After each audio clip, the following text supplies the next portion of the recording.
Ok, pessoal. Quem chegou, chegou pelo jeito. Ainda tem gente que não conseguiu voltar do almoço. Tá na siesta. Mas a gente pode começar.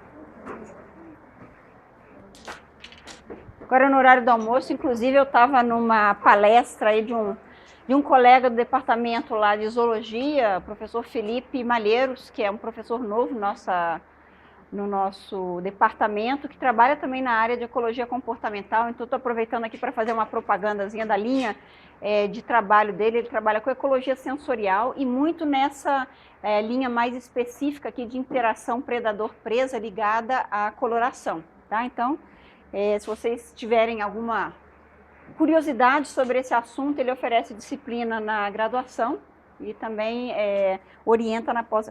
Acho que ele ainda não está credenciado, mas logo vai estar.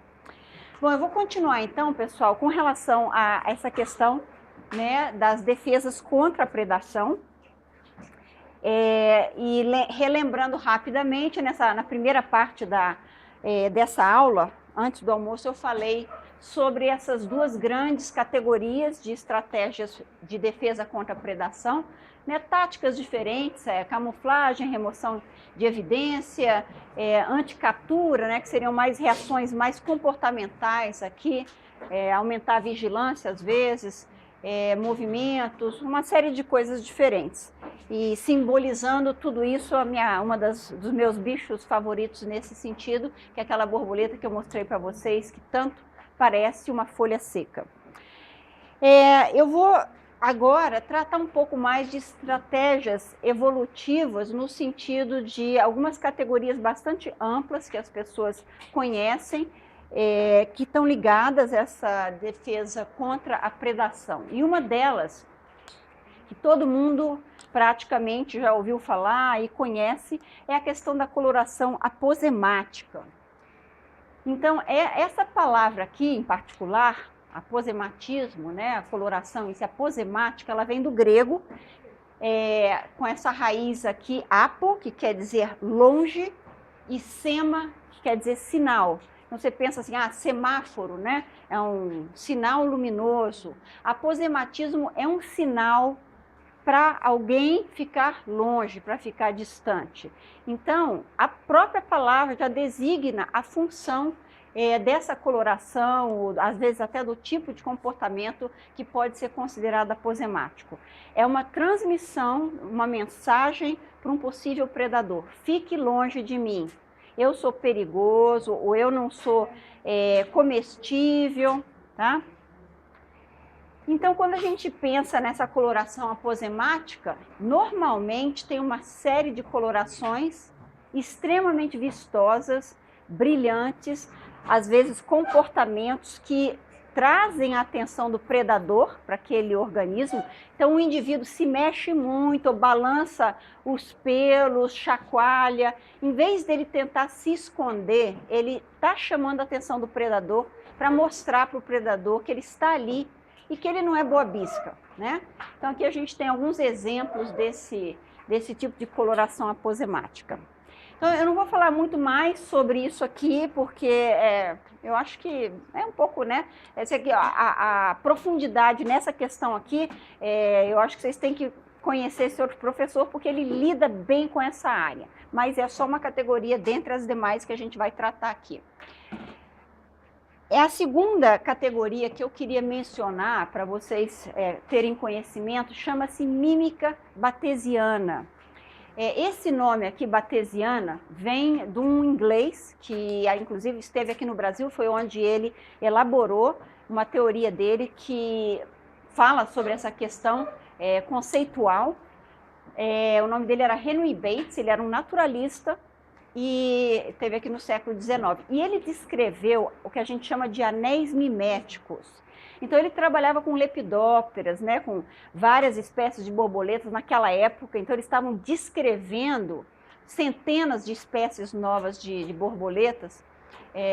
Sempre que eu penso nesse cara aqui no Henry Bates, eu lembro de uma coisa muito engraçada, que é muitos e muitos anos atrás, eu ainda estava oferecendo a disciplina Ecocampo, não sei quantos de vocês já fizeram Ecocampo aqui.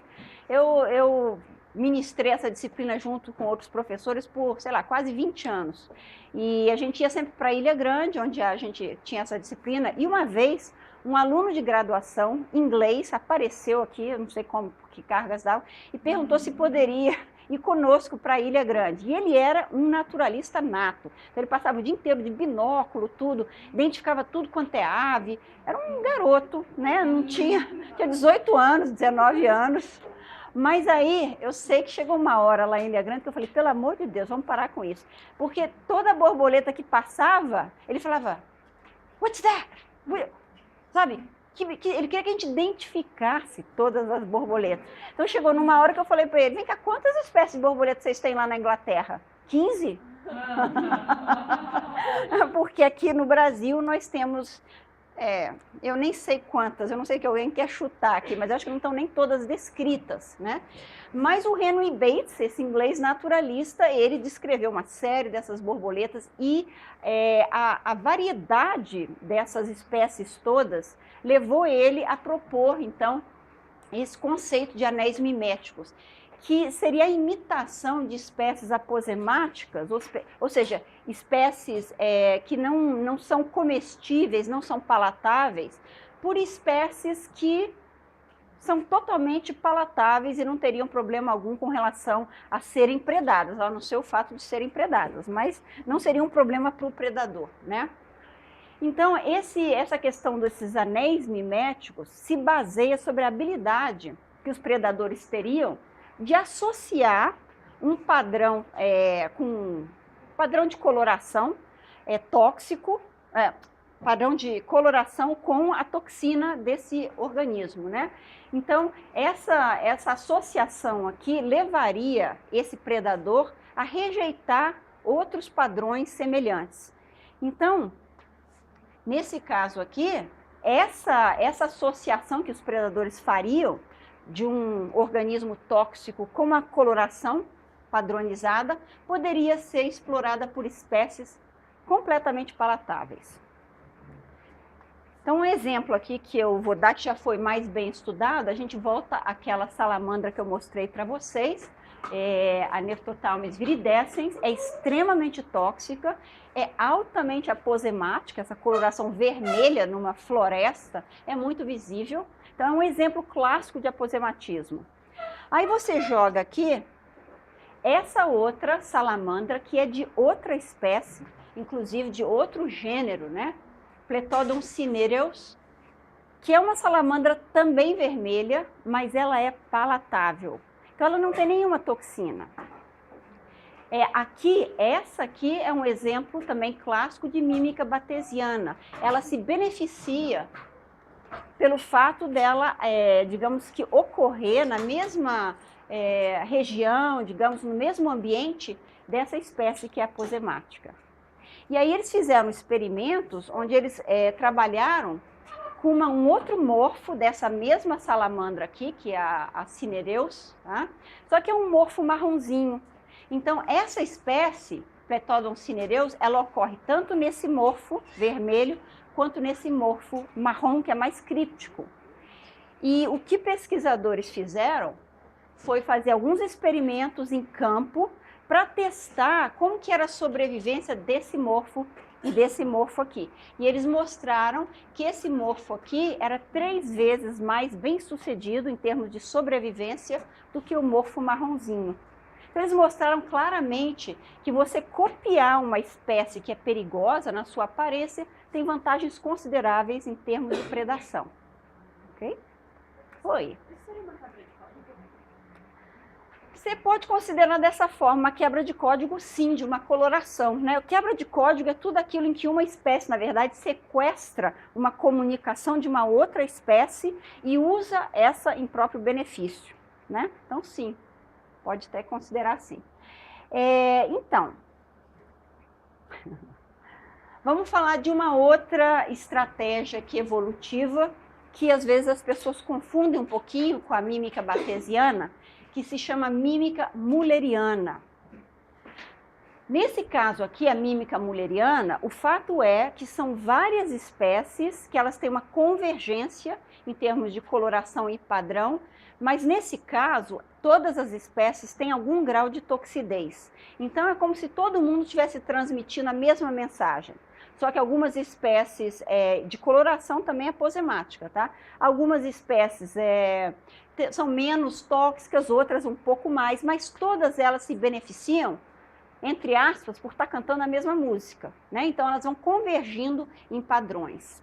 E aqui a gente também tem inúmeros exemplos na natureza, só para mostrar alguns para vocês. Aqui, você pode pegar nesses besourinhos aqui, todos esses padrões aqui de vermelho, ou vermelho forte, laranja forte com preto.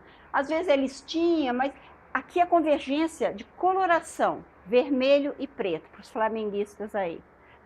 Vermelho e preto aqui nesse contexto de espécies todas com graus que variam, né, um pouquinho de toxidez, estão dando uma mensagem clara para o predador. E o predador que come um desses aqui, quando ele visualiza esse aqui, ele vai falar, talvez não. Né? Então esse aqui vai se beneficiar pela experiência prévia que o predador teve com esse. E nesse caso aqui desses dendrobatidiozinhos, a mesma coisa, tanto em coloração a gente tem aqui, alguns que têm uma coloração, que são convergentes, e outros têm padrões convergentes. Então você pode ter uma convergência tanto de coloração quanto de padrões. Então assim, na natureza a gente vai ver inúmeros exemplos desse tipo. Ok, vamos falar de um outro tipo de estratégia evolutiva aqui. Se você não é perigoso, se você nem parece com uma espécie perigosa, né? Você não tem associação com uma espécie que você possa convergir no seu padrão para parecer com ela, bom, ainda tem uma opção interessante que é você se chegar para perto de alguma espécie perigosa, se essa for atribuir a você algum grau, né, de proteção de alguma forma. E tem uns exemplos aqui que são bem estranhos nesse caso, tá? Ou seja, bom, eu não sei, não vou falar não, porque eu começo a falar besteira, deixa pra lá.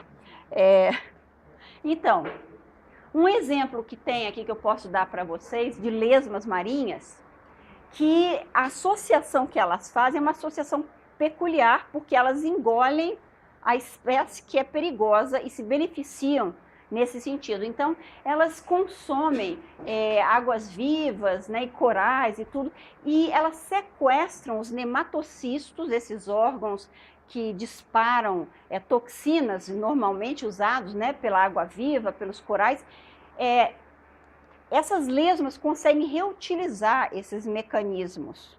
Então, elas usam os nematocistos quando elas têm um predador.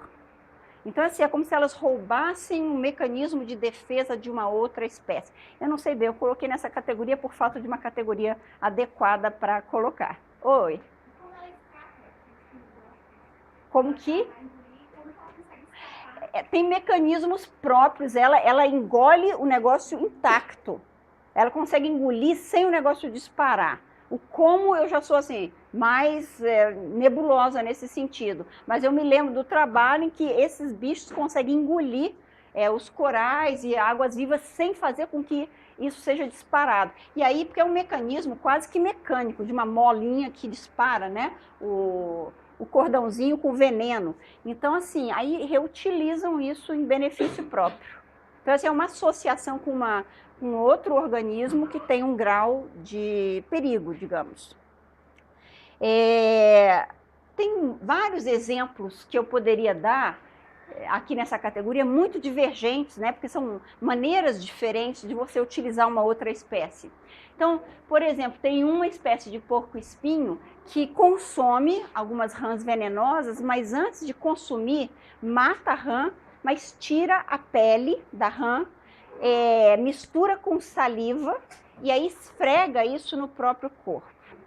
Então, adquire um grau, digamos, de veneno, de toxina que era da rã, né? Mas, menos macabro, agora um exemplo menos macabro, dessa ave aqui, né, da família Icterides, oropêndulas, que constroem ninhos, e aí eles constroem ninhos em colônias, e tipicamente escolhem árvores que têm vesperos. Então aqui a associação já não é tão terrível para o animal que está sendo feita a associação, porque as vespas aqui não sofrem nada com essa associação. tá? Um outro exemplo que eu vou dar, que eu acho muito engraçado, eu trouxe até um filminho aqui para mostrar para vocês, é do caranguejo ermitão. Todo mundo já viu esses caranguejinhos gracinhos que tem, né? Que eles usam conchas, etc., para a própria casa deles. Parece que eles pegam tudo emprestado dos outros.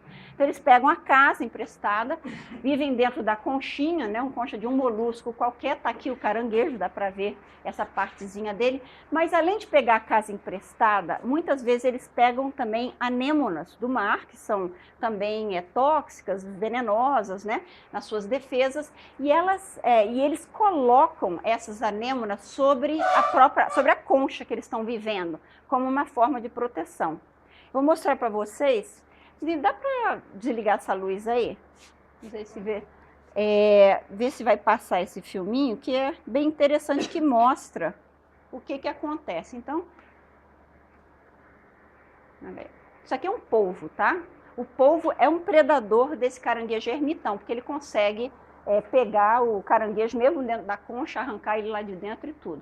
Aí o caranguejinho aqui, vivendo a vida dele tranquilamente, lá o polvo espiando, lá vai o polvo. Ele faz esse tipo de coisa aí, sobrepõe ao outro.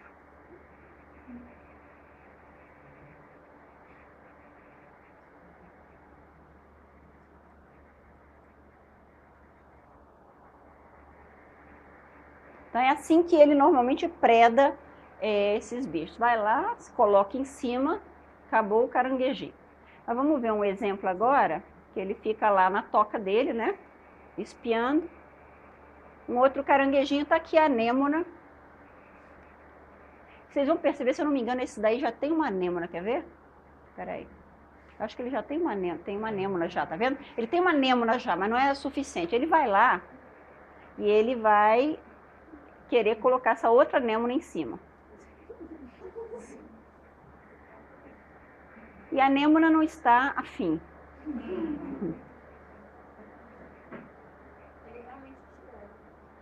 Ele usa as patinhas ali porque ela fica grudadinha, né? Então não é por acaso que ela vai parar em cima da concha dele. Ele vai lá, mexe, faz pressão, alavanca, olha lá, tá conseguindo aos pouquinhos, vai.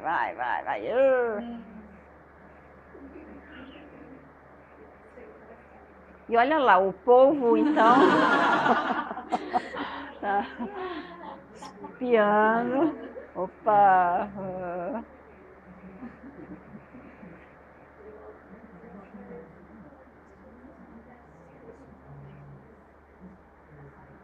Vida difícil, hein? Olha.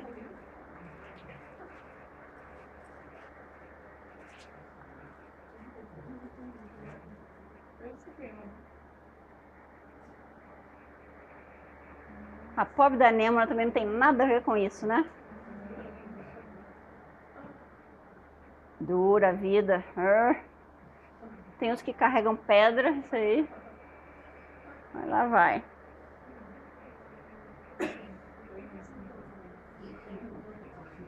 Aí o povo tá ficando meio preocupado com a refeição dele. Aí pronto, aí. Ele colocou a anêmona. Tá dando tchau pro povo? Estou agora. Mas olha aí. Tudo tem seu custo, né? Olha ele. Vida dura. Mas lá vai o povo. Ele não desistiu dessa aí. Vai lá.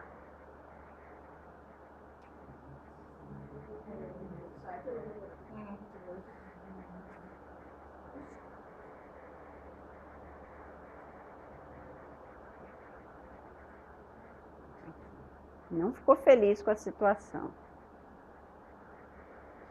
Olha lá, tentou de novo.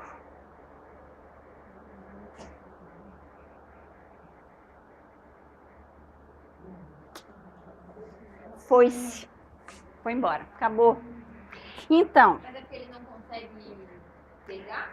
Eu acho que não, eu acho que porque realmente dá um grau, digamos, de defesa ali para o bicho. Pode ter um elemento também desse, poxa, esse troço está tão grande que não dá para consumir. E eu não sei se eles já destrincharam essas duas coisas. O que eles sabem é que a associação desses caranguejinhos ermitões com as anêmonas confere aos caranguejos um grau de proteção fantástico, né? Oi, fale. Mas no caso de quando você falou das lesmas que comem as águas vivas e liquidosas. E quando o animal ele come alguma coisa venenosa e isso passa para ele também. Mas aí passa para ele, assim, eu não sei se vocês perguntaram. Pode ter alguns casos assim, sim, não sei, assim, não lembro de nenhum. Eu acho que tem exemplos que o animal pode assumir, por exemplo, tem um tipo de besouro, até que eu acho que alguma hora eu falei sobre isso, não falei ainda não. Um besouro que quando ele consome, a própria borboleta, que eu vou falar mais tarde, a monarca, é que sequestra uma substância, sim. Mas assim, eu estou pensando em animal com outro animal, que são raros os exemplos de um animal que consome um outro animal e aí consegue sequestrar essas substâncias. Agora, de plantas, qual de pássaro? Não sei. Besouros venenosos, eles acabam sendo inalatáveis também. Eu quero esse estudo. Me traz, esse é um bom exemplo, se tiver, né? A coloração, sim, eu conheço exemplos de sequestro, por exemplo, né, de pigmentos, etc., carotenoides, onde as aves conseguem utilizar, mas seria bom. É legal para ter um exemplo desse. Bom, eu vou dar para vocês um exemplo de um trabalho aqui de pesquisa, com umas borboletas, que tem uma associação interessante, que foi descoberta aqui, um trabalho, como que eles fizeram esse estudozinho legal. Então, começando aqui daquele básico que eu falo para vocês, de uma observação casual, tá?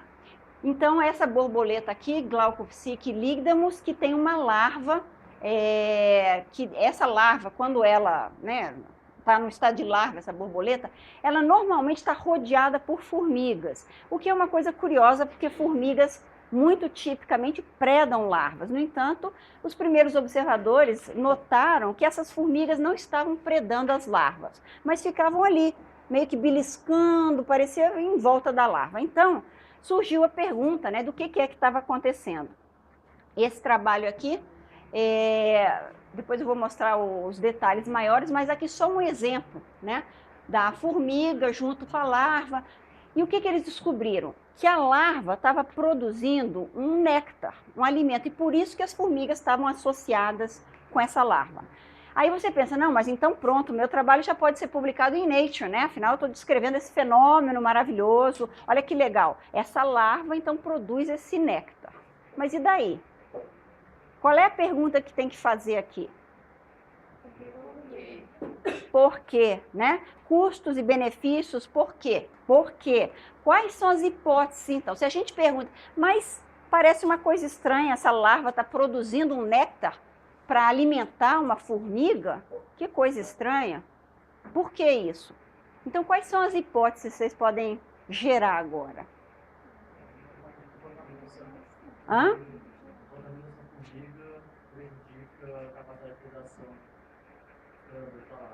Então, não sei se todo mundo ouviu o que ele está falando.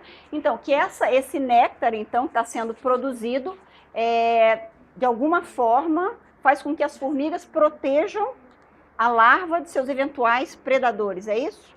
Tá? Seria essa uma primeira possibilidade. O que mais? Isso é uma hipótese viável. O que mais?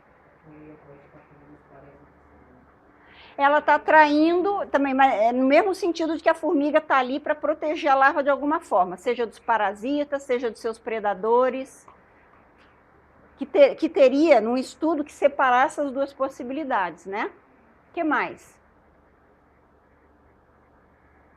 E a historinha de João e Maria, como é que é? Vocês têm alguma lembrança de que é que isso pode... O que a larva pode estar fazendo? Olha, ele foi mais longe, ele está no outra vertente, mas eu até pesquei essa daí. Mas, então, podemos pensar assim, ela está alimentando ali a formiga para ela utilizar talvez a formiga de alguma forma mais tarde. Ou, o contrário, ela está alimentando a formiga para que a formiga não faça o quê? não coma ela também, né? Pensa bem, formigas são predadores dessas larvas. Então, vai ver que as larvas estão ali, ó, eu te dou uma mesadinha que todo dia, toda hora, você come um pouquinho de néctar, você não precisa de mim, só do néctar. Se você matar a galinha, os ovos, né, os ovos de ouro da galinha, ele vai acabar. Então, são essas as possíveis hipóteses, todas essas vocês sugeriram várias aí, que só baseadas nessa simples observação poderiam ser geradas. Então, foi exatamente isso, duas hipóteses que foram sugeridas por um par de pesquisadores aqui. A primeira é, a larva alimenta as formigas, para que as formigas não matem ela. Então, vamos manter o predador saciado. E a segunda hipótese é que a larva alimenta as formigas para assegurar sua proteção contra seus inimigos. Vocês mesmos sugeriram, né, essas hipóteses aqui. Então, nesse caso aqui, a gente pode pensar, como é que nós vamos testar e diferenciar entre essas duas hipóteses, pessoal? Se eu desse agora esse problema para vocês e falasse, tá aqui, tem duas hipóteses, testem essas hipóteses empiricamente. Como é que vocês fariam? Larvas sem néctar. Vamos fazer um grupo de larvas com néctar e um grupo de larvas sem néctar. É viável? O que foi? Ah, obrigada. Hoje em dia é tudo instantâneo. Então, a sugestão aqui é isso, 2 grupos, né? É isso? Um com néctar, outro sem néctar. Como que a gente faz isso? Não, primeira coisa, porque é viável, a ideia está correta aqui. Uma maneira de testar... Pô, aí a gente começa a chegar no problema. Às vezes a gente tem uma ideia boa, mas aí a gente pensa, nossa, como que eu vou implementar? Como é que eu vou produzir larvas que não tenham néctar? Não, descobri qual é só? O gene de produzir. Tá. Então vamos ver. Ok, você pensou em outra ideia. Qual foi a sua ideia? Ok. Larva com e sem formiga. Tá? Então, é a mesma ideia sua, só que de uma outra forma, onde quem não tem muito dinheiro, o laboratório sofisticado poderia usar. Se a gente fizer alguma coisa assim. Então, fizeram, tá? Exatamente essa ideia. Para vocês verem, vocês não são diferentes de pesquisadores que publicam em Nature. Tá? E aqui, baratinha a pesquisa que eles fizeram. A Naomi Pierce e o Paul McMead, que criaram 2 grupos, então, de larvas, de uma forma muito simples. Um grupo de larva normal, associada à formiga, então as larvas estavam lá na natureza com as suas formigas, e aí eles simplesmente botaram larvas, também em árvores e tudo, e não deixaram as formigas chegarem nas larvas. E eles fizeram isso colocando uma substância muito comum que você compra em loja, não sei se aqui no Brasil tem para comprar, como é que é? Tandy, não sei das quantas, não me lembro o nome, que é uma substância, aqui você encontra qualquer coisa dessa também, em volta da base da árvore, você gruda aquele troço ali, as formigas ficam grudadas ali e não sobem, não conseguem chegar na larva. Pronto, olha aí, publicação em Nature. O que acontece, então? Testaram isso em 2 localidades diferentes na Califórnia. Então, aqui 2 grupos em que eles usaram para fazer esse teste, as larvas sem formiga, e no caso aqui os inimigos eram parasitas, e larvas com formigas. E simplesmente olharam o percentual parasitado e que não foi parasitado nesses 2 grupos. E vejam só, das larvas que não tinham formigas, então, 42% foi parasitado. E das larvas que tinham formigas, só 18%, nessa localidade aqui de Gold Basin. Ou seja, essa diferença aqui, um teste estatístico simples, mostra que essa diferença é altamente significativa, menor do que 0,05. Não me engano, era 0,002, um negócio assim.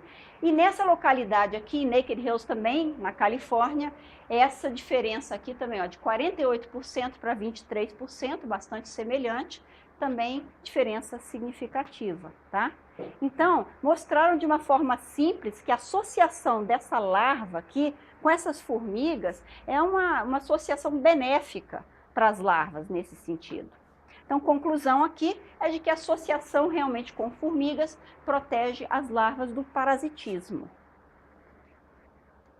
Bom, vamos lá na próxima, tá? Se a gente não consegue se associar com espécies perigosas, ainda tem outras alternativas.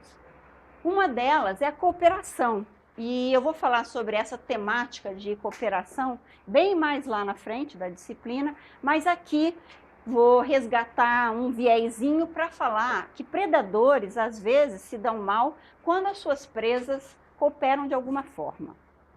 E, aliás, é uma das explicações maiores, às vezes, para a evolução da cooperação, na verdade, da socialidade. A gente sabe que muitos organismos diferentes, né, têm defesas feitas em grupo, e eu acho que os exemplos melhores que a gente tem, às vezes, aqui, são nos insetos sociais, que têm diversos tipos de defesas, que são não só morfológicas e fisiológicas. Então, por exemplo, em cupins e formigas, a gente tem toda uma morfologia especializada daquele grupo, de uma casta dentro desse grupo, para se defender contra possíveis ataques de predadores, ou mesmo não de predadores, até de inimigos competitivos ali. Então, tem, né, mandíbulas bastante acentuadas, algumas espécies têm ácidos que jogam sobre os possíveis predadores, substâncias viscosas. Então, tem várias especialidades. Formigas com a glândula abdominal delas também com veneno, com toxinas, também entra nessa categoria. Ou seja, o grupo inteiro se beneficia de uma evolução própria dentro daquela espécie para características onde o grupo inteiro acaba sendo defendido por esses indivíduos que têm essas características. Essa aqui eu até coloco porque foi uma experiência pessoal bem peculiar e me marcou bastante isso aqui. Eu moro num condomínio familiar, né, onde eu tenho outros irmãos que moram lá junto, e cada um ali tem a sua especialidade. Se você quer algum aconselhamento financeiro, um dos irmãos lá trabalhou muitos anos em banco, você vai lá fazer o aconselhamento, a outra tem outra especialidade. Eu sou a bióloga. Como vocês devem saber, essa altura do campeonato, qualquer coisa que surja sobre biologia, vocês são responsáveis em fornecer essas informações, certo? Então, na minha casa é assim, eu sou bióloga, vão lá, você me perguntar qualquer coisa sobre bicho, eles acham que eu tenho que saber. Mas dessa vez, a minha irmã apareceu lá em casa e falou: Regina, tem uma coisa muito estranha, parece uma caixa de vespa, um vespeiro que está lá no meu quintal, mas faz um barulho tão estranho. Eu já falei, isso não é bom. Aí eu falei, tá, vamos lá dar uma olhada. Eu cheguei lá, realmente era um vespeiro, e quando a gente começou a se aproximar, começou a fazer um barulho de dentro do vespeiro, e era algo como uom, uom, uom, uom. Aí eu olhei e falei, isso aqui não é bom, né? Fiquei meio assim. Aí começaram a sair vespas lá de dentro, e elas se posicionaram em volta da caixa do vespeiro. E aí eu vi como é que elas estavam produzindo esse som, porque era sincronizado com as batidinhas de asa delas. Então, não só agora tinha o som, como tinha uma aparência muito ruim, porque o negócio inteiro parecia que estava, sanfonando. Eu falei, tá, vamos chamar os bombeiros. Vamos embora. Então, assim, aqui nós temos, inclusive, assim, é um grupo inteiro que está se organizando, se coordenando para atacar um possível predador. Primeiro, eles estão dando uma sinalização, nós vamos fazer isso em conjunto. E funcionou muito bem. Os bombeiros não ficaram tão assustados. Então, e ainda ligado com relação a essa cooperação contra a vigilância e possíveis ataques cooperativos, a gente tem um aspecto bem interessante que é ligado à socialidade também, mas é ligado ao grau de possível vigilância que é conferido por essa socialidade. Então, isso aqui vocês podem fazer experimentos desse tipo em qualquer lugar e qualquer hora. E é sempre divertido, porque comportamento é bom, né, pessoal? É muito divertido. Vocês vão para um lugar cheio de gente, para assim, olha para cima e fala... Aí faz assim... Aí, espera, dá 3 passos e fica olhando. Aí faz de novo. Dali a pouco vocês vão ver que tem um monte de gente assim, olhando. E dali a pouco estão todos ali olhando para cima, tá? Então, nós somos uma espécie altamente social, de um bando de, né, macaco de imitação, sejamos sinceros, é o que nós realmente somos, macaco de imitação. Então, esse aspecto aqui da socialidade está muito ligado à vigilância, à importância disso para os indivíduos que compõem um grupo. Então, uma primeira coisa super importante, sinal de alarme. Isso aqui também na nossa espécie é assim, não que eu não estou recomendando nada disso para fazer, mas que é interessante.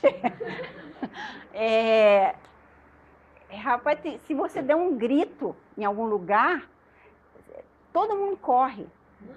Corre sem nem saber por que estão correndo, mas vão correr, tá? Então, nesse caso aqui, nós não somos diferentes, por exemplo, do esquilinho esse aqui, que é um mais bem estudado, né? Porque eu acho que ninguém fez esse estudo com seres humanos que a comissão de ética não ia deixar. Mas eles fazem com esquilos. Hã? Nunca fiz, nem quando eu era criança. Eu já fiz outras coisas.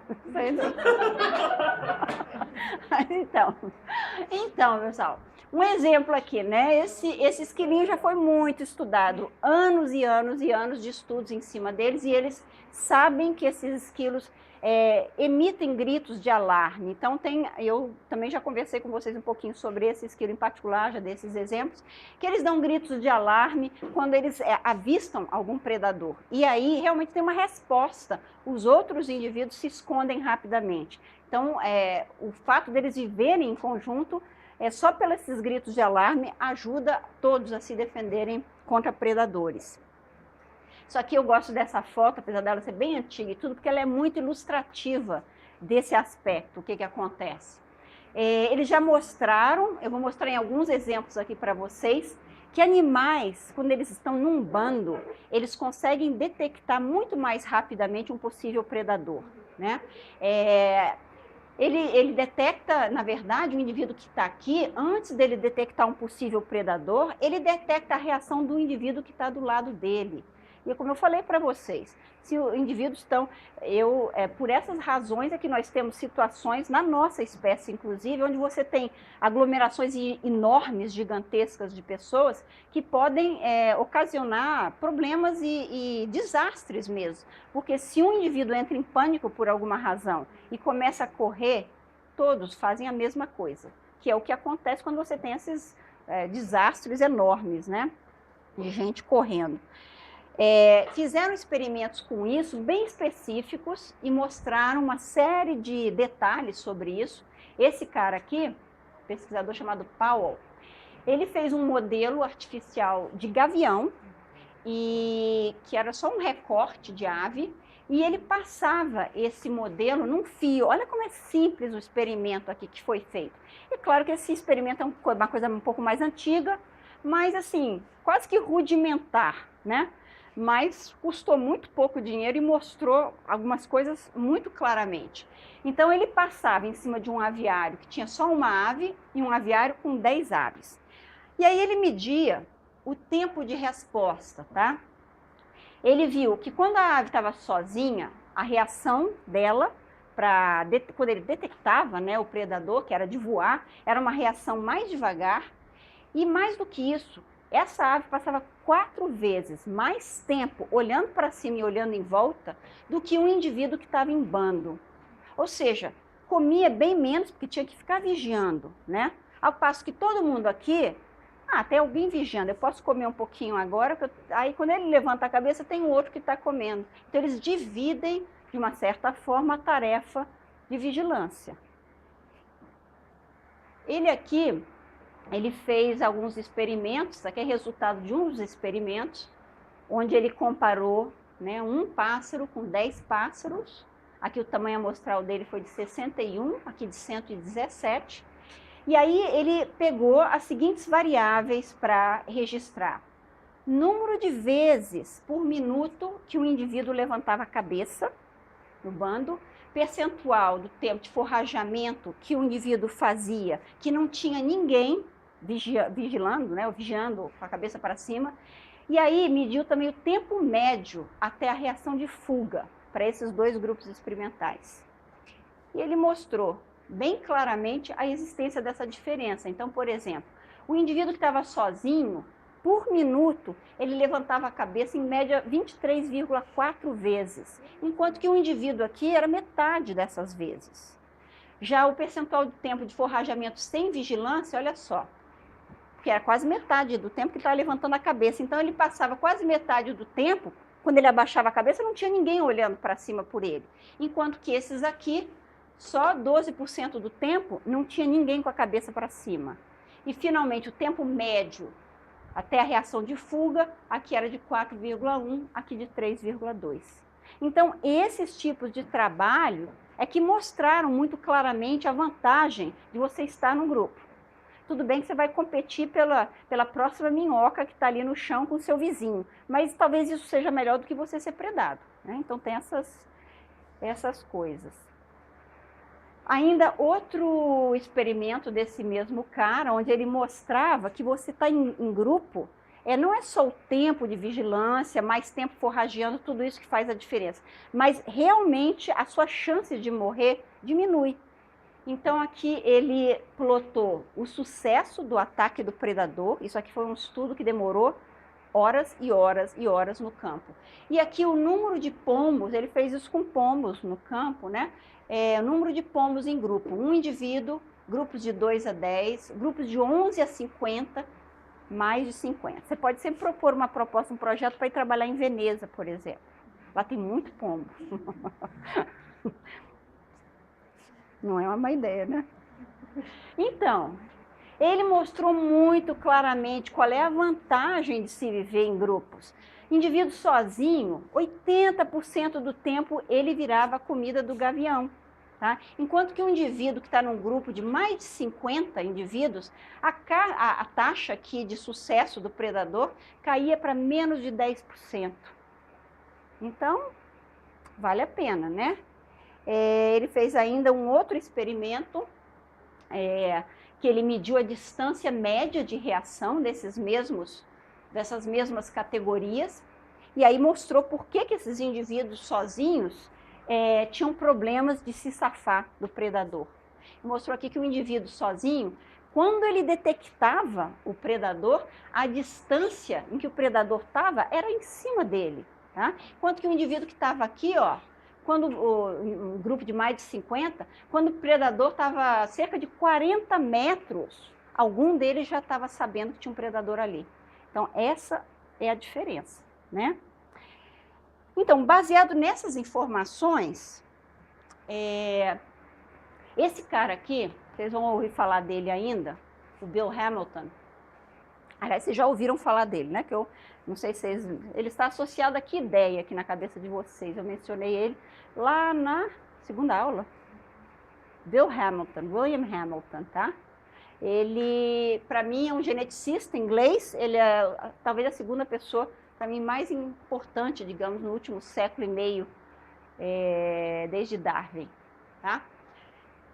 Entre outras coisas, uma das hipóteses que ele elaborou ficou conhecida como the selfish herd, o rebanho egoísta. E essa hipótese, ele diz o seguinte, que a razão pela qual grupos se aglomeram é uma razão um pouquinho diferente daquilo que a gente imagina às vezes, mas que o grupo, a configuração, a geometria desse grupo tem a ver com o seguinte conceito: quanto mais indivíduos tem entre eu e o predador, melhor. Então, por isso, eu estou sempre tentando ficar mais no meio do grupo quanto possível.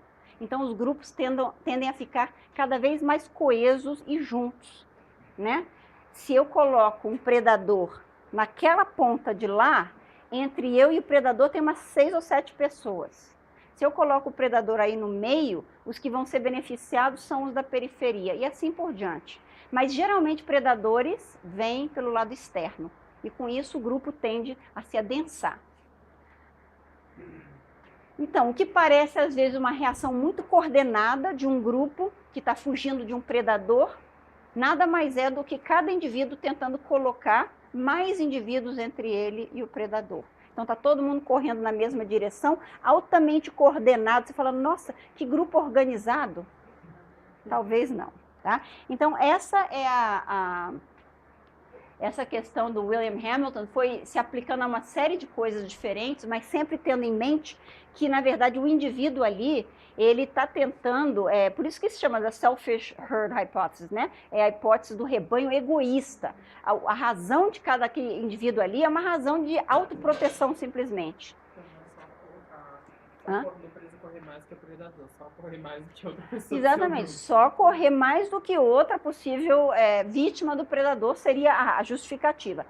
É uma hipótese conceitualmente interessante, divertida, etc. Poucas vezes, digamos, testada realmente. Eu só mostro para vocês um exemplo interessante aqui, porque tem um pouco a ver com isso. Foi uma observação muito antiga de um ornitólogo na Antártida, Levick, que fez uma observação casual, por acaso mesmo, e descreveu isso de forma como uma anedota. Então não foi um estudo, tá? Ele estava observando, tinha um grupo de pinguins que estavam assim num penhasco e os pinguins são consumidos por vários outros organismos uma vez estando na água, né? Leões marinhos, baleias, jubarte, etc. Então, os pinguins são vítimas, são presas fáceis para alguns outros organismos, mas eles precisam comer também. Então, todo dia de manhã, eles se preparavam lá e se jogavam lá na água para sair nadando, para forragear. E ele estava observando isso e viu aquele bando de pinguim, tudo ali, olhando, obviamente olhando para ver se tinha algum bicho lá embaixo, né? Vamos ou não vamos? E ele viu um empurrando o outro. Ele viu, ele descreveu, ele falou, eu vi isso, um fez pá, e o bicho rolou lá para baixo. Aí todo mundo ficou olhando lá, entendeu? Para ver o que acontecia. E aí foi, depois que não aconteceu nada, eles foram. Então, assim, essa observaçãozinha casual de 1914 cruza bastante bem com essa hipótese do rebanho egoísta do Hamilton, que às vezes o que um indivíduo faz pode ser mais em benefício próprio, quando ele está numa situação social dessas, do que realmente uma coisa mais coordenada. Existe algum estudo que associa essa hipótese, por exemplo, porque se você pensa num grupo de animais que tem um alfa, o alfa é mais visado, o rebanho, digamos assim, não. O alfa em que sentido que ele é mais visado? Mas ele é mais visado por predadores, não, você está falando? Ele é mais visado por membros da própria espécie para assumir o lugar dele, em teoria. Entendi. Em termos competitivos. Se você considera essa hipótese, seria mais vantajoso para o indivíduo, para a sobrevivência do indivíduo, ele continuar não sendo livre. Mas existe alguma associação? Depende do contexto do negócio. Então, por exemplo, se você tem eu não sei se todo mundo ouviu a pergunta dela, se um indivíduo alfa, que é mais visado por competidores, né, na própria espécie, se nesse caso seria benéfico para ele, porque ele também poderia ser mais visado, talvez, por predadores. É isso? Não, na verdade, seria mais visado para os outros membros daquele grupo continuar não sendo alfa, já que o alfa tem mais chance de morrer.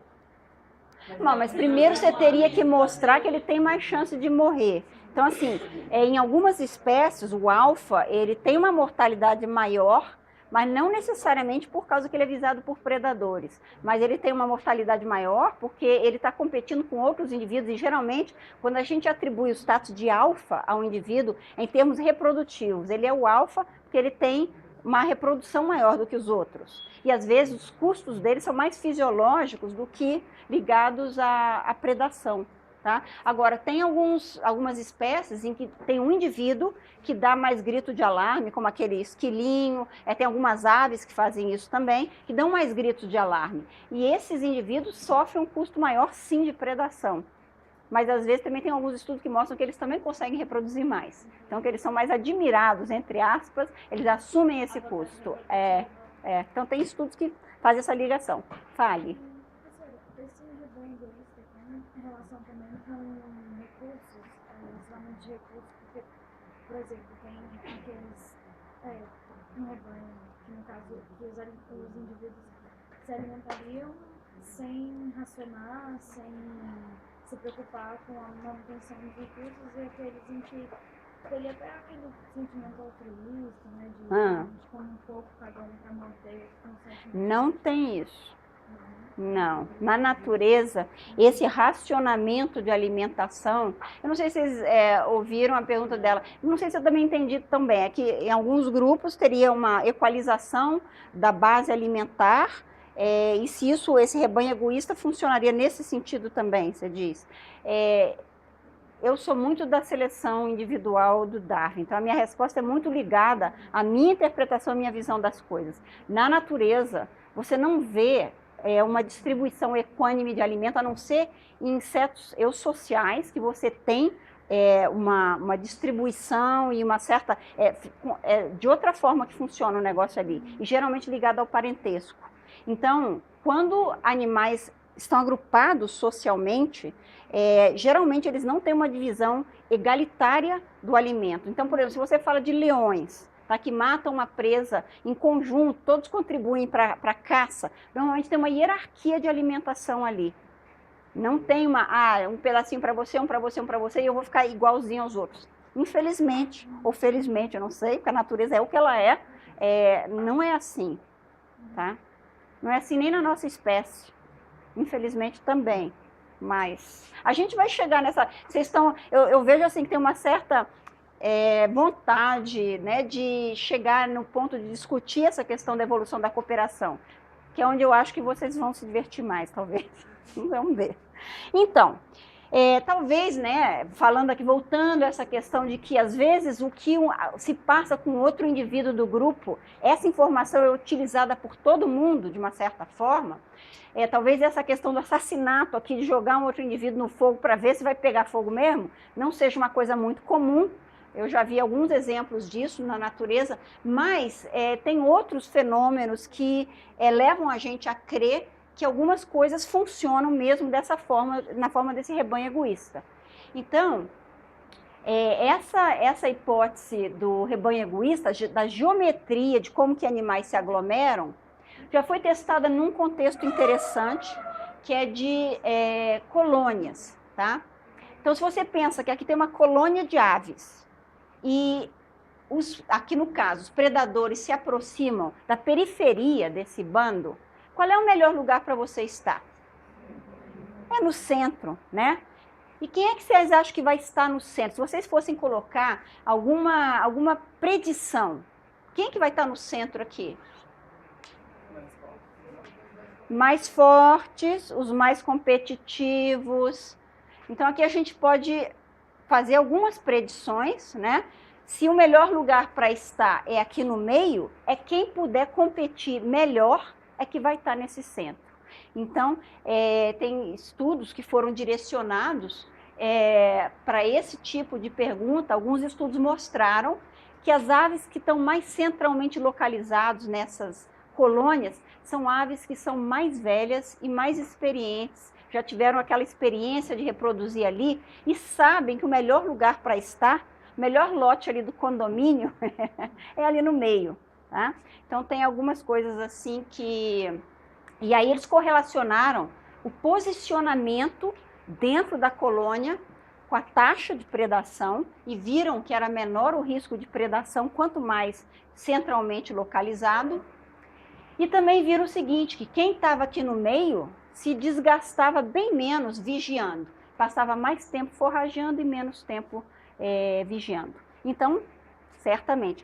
E esse tipo de experimento já foi mostrado em vários contextos, tá? Que tem uma localização ideal, às vezes, numa configuração ambiental. O melhor lugar para estar é o lugar mais longe do predador. E, às vezes, se você tem muitos indivíduos, o melhor lugar é estar no centro, onde tem mais indivíduos entre você e o predador. Então, eles sabem, por exemplo, que em muitas configurações de peixes sociais que ficam aglomerados, as fêmeas preferem os machos lá do meio. E veja bem, o macho que está lá no meio é um macho não só que vai ter menos predação em cima da prole dele, mas por causa disso as fêmeas querem ficar com ele ali, querem depositar os ovos lá com ele. Tá? Então ele tem um duplo ganho nesse sentido. Outro efeito esse negócio de defesa, né, por estar em grupo, é uma coisa também bastante conhecida, chama-se efeito diluição, tá?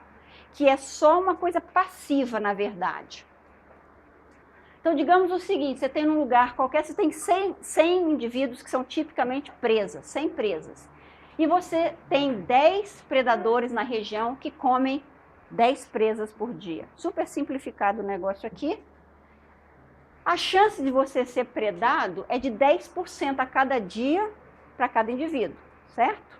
Bom, mas isso é porque você está nesse grupinho aqui de 100. Se você estiver num grupo de 1000 presas, obviamente, não assumindo que 1000 presas vão atrair muito mais predadores, mas se você mantiver isso tudo do mesmo jeito, e você tiver os mesmos 10 predadores que só conseguem comer 10 presas por dia, qual é a chance de cada indivíduo agora ser predado?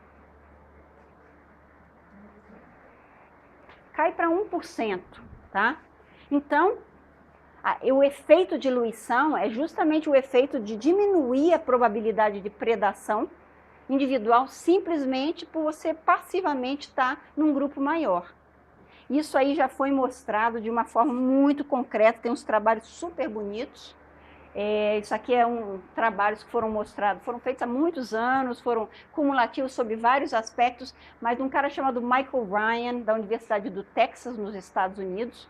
E eu me lembro que mesmo quando eu era aluna de pós-graduação na Universidade de Oklahoma, esse cara, na verdade, ele já era um pós-doc, e era pouco mais da minha idade. Esse cara já estava publicando em Nature todos os dias da vida dele.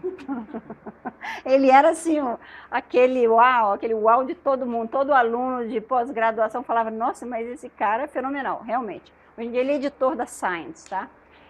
Então, ele mostrou, por exemplo, que esse sapinho aqui, o risco de predação desse bicho cai drasticamente com relação ao número de sapos que tem no couro. Então, esses sapos que estão no couro, eles estão vocalizando para chamar as fêmeas, mas eles também chamam os predadores com isso, né? Então, se um indivíduo está aqui num bando menor do que 100 sapos, a taxa, o risco de predação dele é de 20%. A partir de um coro de uns 100 indivíduos, a taxa, o risco de predação individual já cai para pouco mais do que 1%, 2%. Tá? Então, definitivamente, claro, se você está num grupo de 400 indivíduos, você também tem que jogar isso aqui, porque qual é a chance de cada sapo macho ali conseguir uma fêmea? Mas a vida é feita de duras escolhas, certo? Então, eu vou mostrar para vocês, por último, uma coisa aqui. Hoje eu quero terminar para vocês um pouquinho mais cedo, que depois do almoço é muito dura a vida também, eu sei, vamos lá. Quase acabando, mas eu queria mostrar para vocês uma espécie, que é uma espécie que agrega vários aspectos em termos de estratégias contrárias à predação, né? Que é a borboleta monarca, da Naus Plexippus, que é absolutamente, fantasticamente maravilhosa, linda de morrer. Então, tem, primeiro, efeito de diluição, tá? Esse que eu acabei de falar agora há pouco. Essas borboletas, elas têm um movimento migratório durante o inverno, que vai lá desde o norte, né, dos Estados Unidos, lá no Canadá, da América do... E elas migram todas para a costa leste aqui do México, e elas se agregam em 3 ou 4 montanhas no leste do México, que é um lugar que está na minha lista de lugares que eu quero ver na minha vida. Porque dizem que até uma distância de quilômetros de distância você vê essas montanhas cor de laranja, porque elas se agregam todas nos troncos das árvores. Então, elas passam lá, a invernada delas é nesse local, e essa agregação assim maciça de milhares e milhares e milhares de borboletas diminui a chance de predação de qualquer uma delas. Então, elas também, além desse aspecto, efeito de diluição, tem uma outra coisa, elas têm essa coloração aposemática, né? E elas têm essa capacidade de sequestrar esses glicosídeos cardíacos que ocorrem nas plantas que são consumidas pelas borboletas quando elas são larvas. E aqui só um exemplo do que acontece com uma ave que erra e come uma monarca dessas. Aliás, ele não precisa nem comer inteira. Se ele comer e dar uma mastigadinha, engolir pedaço de uma asa e tudo, ele não vai passar muito bem depois, tá? Ele vai vomitar. E aí ele nunca mais vai comer uma borboleta monarca. Então as outras vão se beneficiar desse aspecto também. Então aqui é um exemplo de uma coloração aposemática, né, que tem um efeito sobre os seus predadores. Uma coisa, essa monarca, eu sei que a lagarta ela come umas plantas e adquire toxicidade. Isso. Não são todas. Não são todas. Caso, Olha só. ambas as mímicas Aqui, são... ó. O que acontece? A pergunta que ela está fazendo, não são todas que comem o exemplo, né, que comem essas plantas que têm essas toxinas. E é exatamente isso. O que acontece? Essas que não comeram, as plantas que têm, que elas podem sequestrar esses glicosídeos cardíacos, se beneficiam também. Então, aqui no caso, seria algo parecido como não é bem uma mímica batesiana, porque é da mesma espécie, né? A mímica batesiana geralmente se refere a espécies diferentes. Mas no caso, para isso funcionar, a maioria tem que ser tóxica. Maioria, oi? Para isso funcionar, a maioria tem que ser tóxica. Sim, mas assim, eu queria dar um nome para o fato de que você tem um grupo que que é palatável e um grupo que não é palatável, mas não tem um nome exatamente para isso. É uma mímica batesiana dentro de uma única espécie. Não sei se é isso que você estava perguntando. O que acontece aqui é que você tem as fêmeas que botam ovos, né? Que elas podem escolher a planta mais típica, que seria essa Asclepias curaçávica, e as larvas então vão consumir isso, e o adulto que resultar dessas larvas vai ser um adulto tóxico. Mas tem fêmeas que colocam ovos também sobre outras plantas, e essas larvas então não vão ser tóxicas. Tem a ver com competição? Hã? Isso tem a ver com competição? Não sei, assim, eu não sei como é que se tem uma exclusão ou não. Esse é aquele negócio, falta estudo, né? A pergunta que a gente faz merece o estudo, mas não tem o estudo, então não dá para eu falar alguma coisa. Mas acaba, nesse caso aqui, você tem uma situação onde você tem indivíduos palatáveis que se beneficiam da coloração e da associação que o predador faz com indivíduos que são tóxicos. E por último, a monarca ainda faz parte de anéis, digamos, miméticos, né?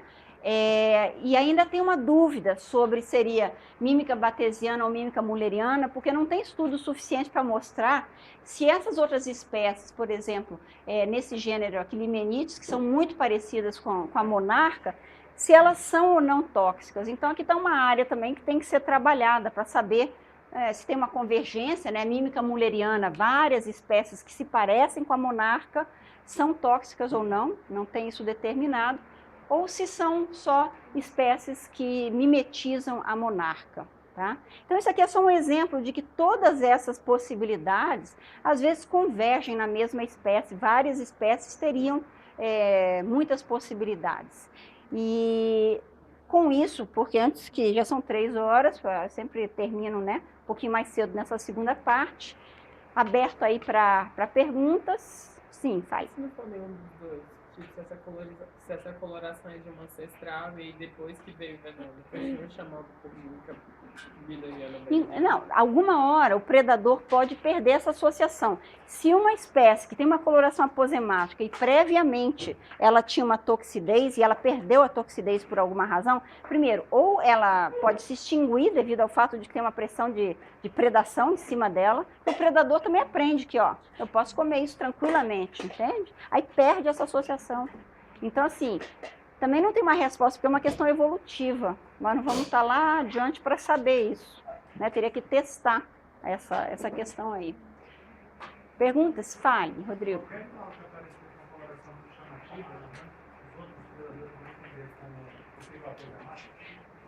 Tem predadores que aprendem vendo o outro, então tem ainda um efeito de repercussão, digamos, do aprendizado, quando é um animal social, sim. Se o indivíduo morrer, o efeito disso daí não é muito grande, porque o indivíduo não tem como, esse aprendizado não leva a nada. Então, geralmente, essas toxinas desse tipo, com a coloração aposemática, não matam o predador, entendeu? Mas só fazem ele passar muito, muito mal. Já viu falar sobre as borboletas com gênero morfo? Que as borboletas que tem? Com gênero morfo? Sim, aquelas azuis maravilhosas. O que tem? Porque tem que elas têm um padrão de voo esquisito. Aham. E aí, o que aconteceu? Os predadores entenderam que eles gastariam muita energia se eles fossem atrás dela. Então ela não é impalatável, ela não tem aquele padrão indica que se ele for atrás dela, ele vai, tipo, passar raiva. Você está perguntando ou você está afirmando? Ah, então eu quero o estudo também.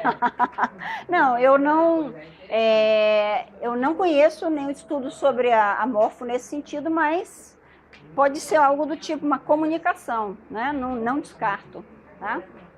Pessoal, então é isso aí. Qualquer outra dúvida, lembrem, na semana que vem, tragam, se quem quiser um feedback, traga o assunto da proposta, tá? Só um segundo.